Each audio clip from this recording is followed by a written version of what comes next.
sick and tired of praying.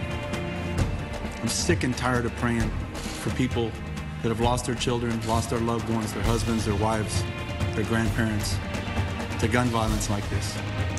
A call to action in the Texas House in the days after the massacre in Sutherland Springs. And a Texan on Capitol Hill also wants change.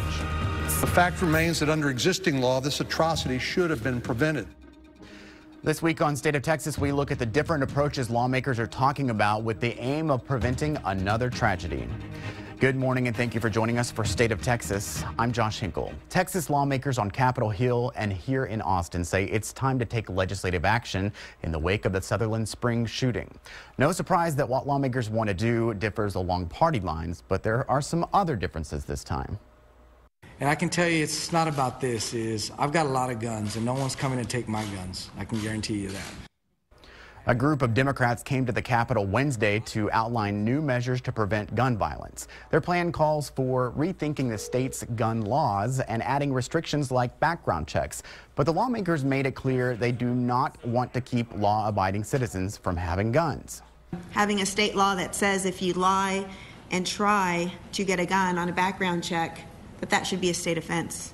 That's common sense.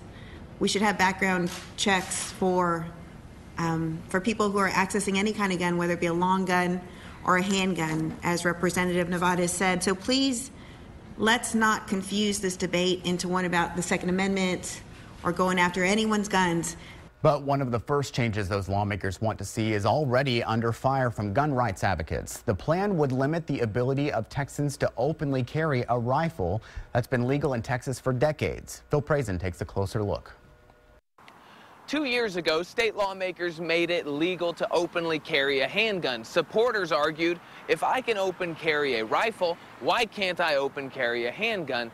But now people are asking the question if the state had that backwards. In parades and protests, gun advocates make it clear that it is legal to carry rifles and semi-automatics openly. It's designed to ensure sportsmen and hunters don't get hassled by police. They have a Second Amendment right. But Wednesday, the nonprofit Texas Gun Sense called on changes because the shooter in Sutherland Springs walked openly through the town with a semi-automatic rifle and didn't do anything illegal until he entered the church and shot dozens of people. Let's talk about that. Eagle Pass Representative Pancho Navarez says that creates a situation where good guys with guns don't have enough time to react. I don't even think it's probably improper to carry a gun to church. I wouldn't do it just because it's church, but if you want to do that, that's fine. I mean, conceal it.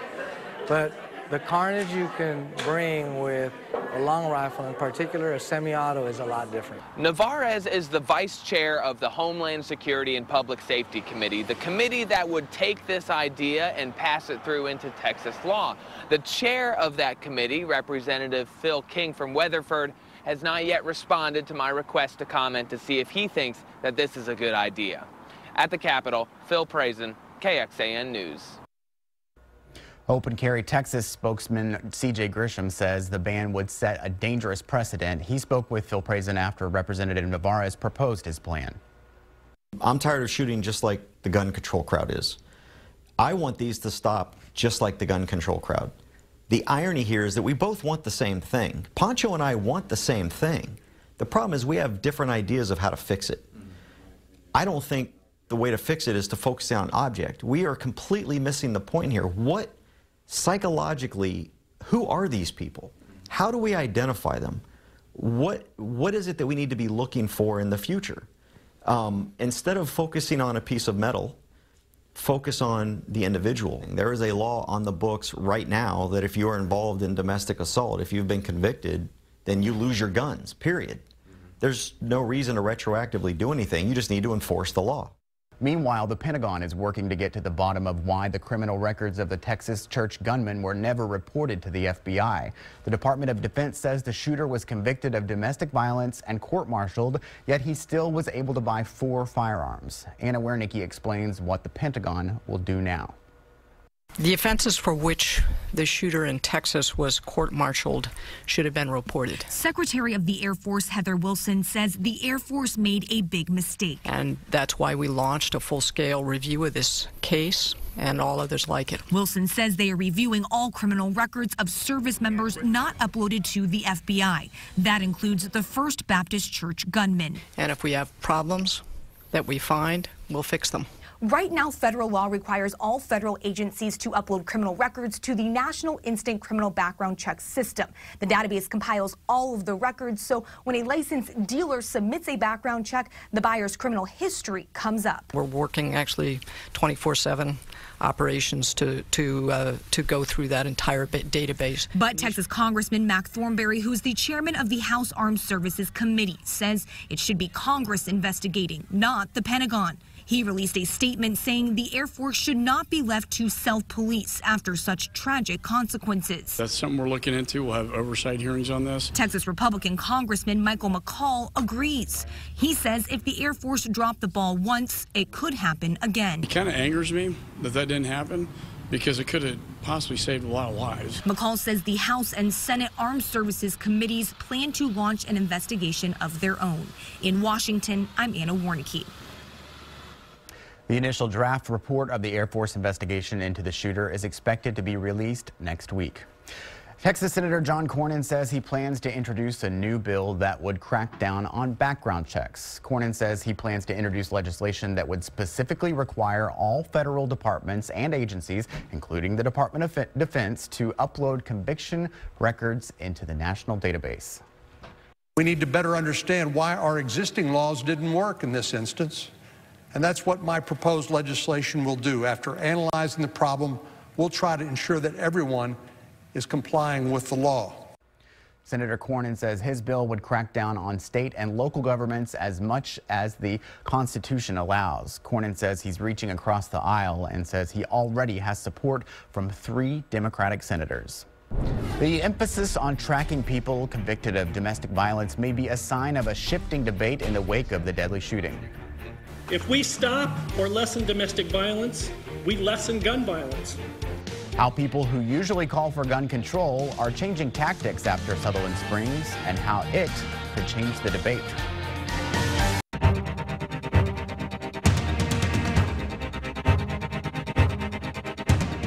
Anytime there's a mass shooting, we come back to the debate over gun control. But after Sutherland Springs, there's more emphasis on the role domestic violence plays in those mass killings. It was directly linked to this tragedy.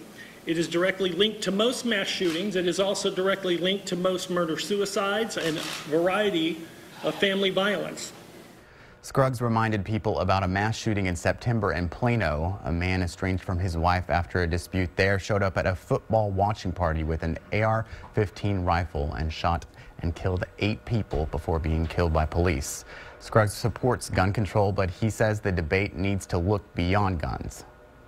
We have a war on drugs. We have a national 10-year plan to stop opioid addiction. Where is the 10-year plan to stop domestic violence? If we stop or lessen domestic violence, we lessen gun violence. Joining us for Perspective is Alana Rocha, the multimedia reporter for the Texas Tribune. Welcome. Thank you.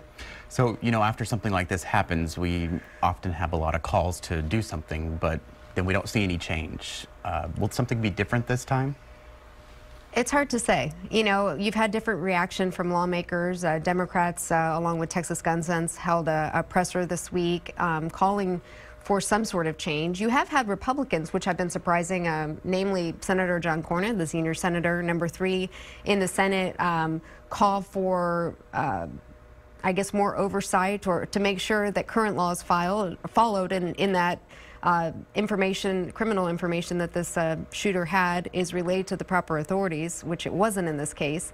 And of course, the circumstances of this shooting give politicians some cover on the gun debate, between the background checks and the fact that after the shooter killed 26 people, you had a good guy with a gun enter the scenario, and that's the argument a lot of Republicans here in the state at least make. Yeah, that's something we don't always hear about, is when someone else has the gun and chases someone away. Right. That's kind of a different part of the argument. Do you think that will help bolster the argument for Republicans?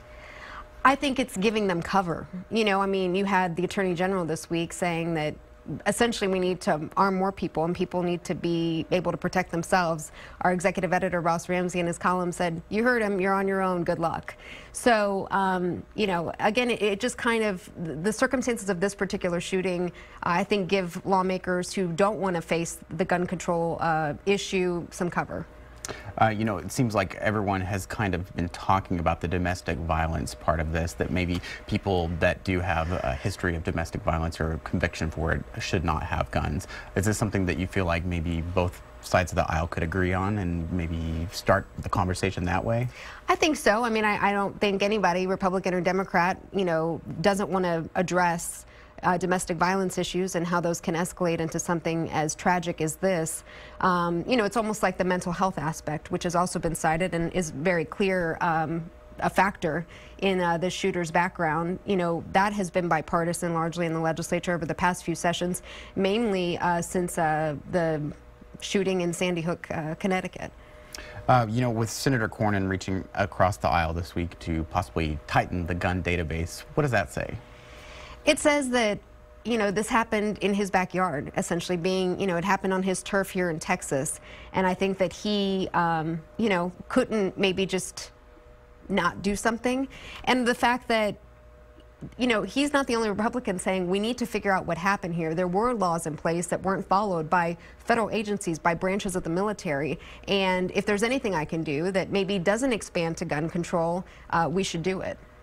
You know, one thing I did want to talk to you about, since it's in the San Antonio area, and this might be a topic of conversation as it comes up in the election, Jason Isaac has said that he is going to run for Congress. And, yes.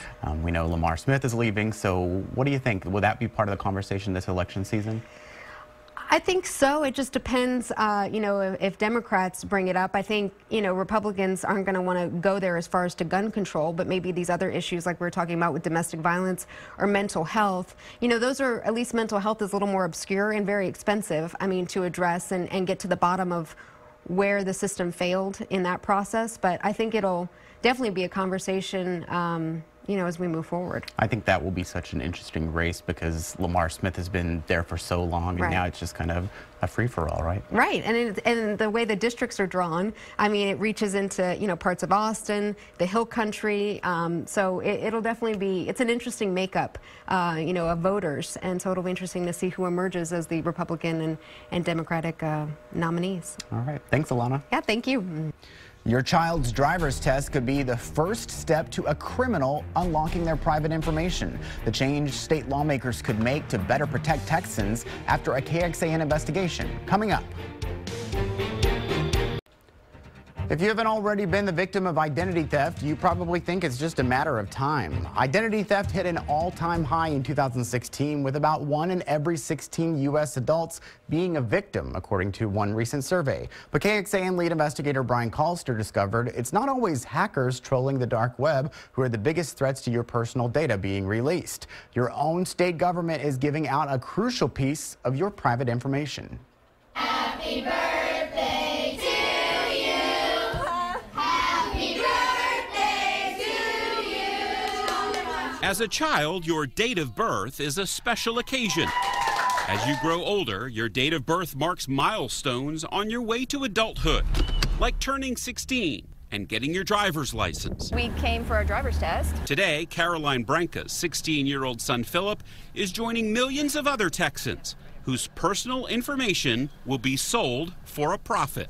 That's because the state of Texas sells your driver's license information, including your name, address, and date of birth, to virtually anyone who will pay for it. It's not a great feeling. We discovered state statutes are conflicting when it comes to protecting your birth date. Here's the deal. One law says your DOB is sensitive information, not to be released because of the risk of identity theft. But another law allows Texas agencies, namely the Department of Public Safety and Secretary of State, to sell your name, address, and date of birth. And it's a huge moneymaker for the state, bringing in $2.7 million since 2010. The law allows anyone to buy voter registration records. Driver's license records can be purchased by a wide range of people and companies for uses including, quote, the normal course of business. It's sold to businesses including grocery stores, towing companies, cosmetic companies. We even found a traveling circus on the list of buyers. What's troubling is some of those companies that bought your info, like Equifax, have already been hacked. And these cybersecurity experts say if a hacker gets your DOB, it's much easier to obtain your social security number. That's how they really target your finances. The DOB is very, very important to an attacker because now he can put parts of the puzzle together. Once he has that puzzle together, he has you as a person. My name is Larry Moore, and if you got my DOB, you can identify me uniquely from other Larry Moores in Austin or in Texas. I can open up credit cards, cell phones, loans. I can open up just about anything I want on you. Within 10 minutes, we looked up you, put in your age, right? And we got stuff. To prove what can be done with this information, they agreed to find out all they could about me, using just my name and date of birth. My date of birth is May 27th. Yes, that's true. Do you want to know what hospital you were born in? Does this look like your property? Yeah. So you were married almost 4 o'clock in the afternoon. Mm-hmm. Look how much of your life is now exposed, Brian. Right. How much information have gotten on you? Just about everything. Well, I think first and foremost, we should not allow the state to sell that information. State Representative Giovanni Capriglione is author of the Texas Cybersecurity Act, which became law earlier this year. It's aimed at ensuring state agencies are good stewards of your private data. Do you believe the state of Texas should sell everyone's dates of birth, even when they say it's not public? No, that would be hypocritical, right? The state should not be selling something that they're now saying that the rest of the world can't do. Capriglione says next session he'll ask the legislature to consider changing the way it handles who can and cannot get your date of birth. Did you pass? For this mom, teaching her son to drive is the easy part. Now she's got to teach him how to protect himself from identity thieves, whose job is made even easier thanks in large part to the state of Texas. We do what we can to protect our information. I want our government to do what it should be doing to protect our information as well. And my son's. We asked DPS for any records showing any breaches of its driver's license data or any violations of the Texas Motor Vehicle Records Disclosure Act. The agency said it has none. DPS did tell us it completed an audit of about 500 companies that purchased the information, but that audit was more than 4 years ago, and the agency has yet to release it to us. As for those who've bought your personal data, we've put their names on our website for you to see. Look for this story in the investigative section of KXAN.com. Thank you again for joining us for State of Texas. Stay tuned for Meet the Press coming up at 9. I'm Josh Hinkle. Have a great day.